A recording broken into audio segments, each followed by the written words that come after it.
Hey, beautiful people, welcome to episode 59 of Mr. Clean's Adventures Travel Podcast.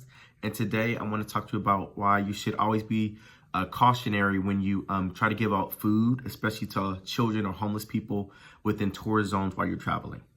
So this is kind of a unique, slightly different, non-typical travel topic.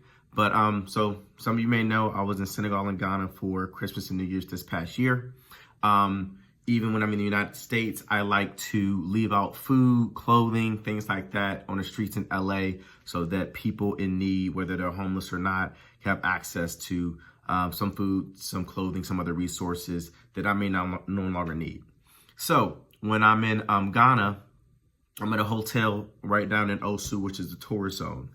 And there's homeless children, homeless women, and things like that around. Not to say that the whole city is homeless people, but just for that particular area, you will learn that people in need, either homeless or people that need resources, will tend to gravitate towards tourist zones, tourist areas to get access, to get help.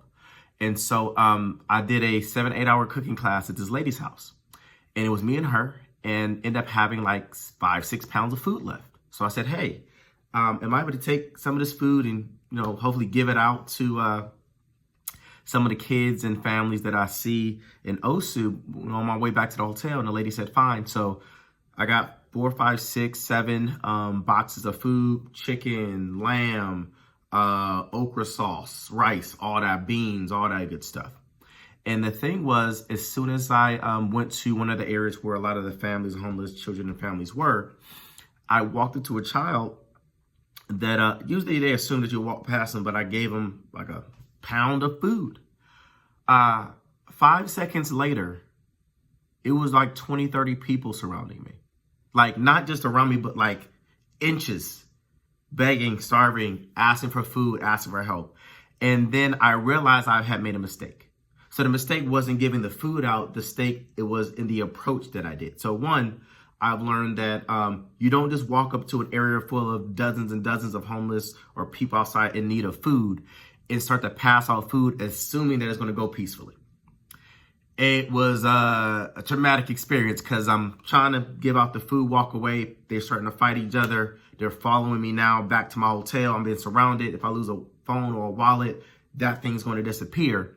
So I realized that I should have just dropped the food down on the ground the same way I do in LA or when I'm in America and just walked away versus standing still and trying to pass it out in an orderly fashion to individuals.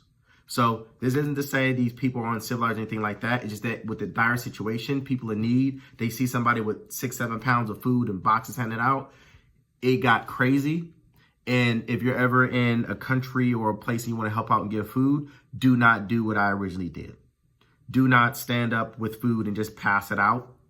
Put it on the ground and walk away. It is, as a 20-50 pound black dude, I did not feel comfortable with 20, 30 people rolling up on me at 11 o'clock at night in Africa. That close.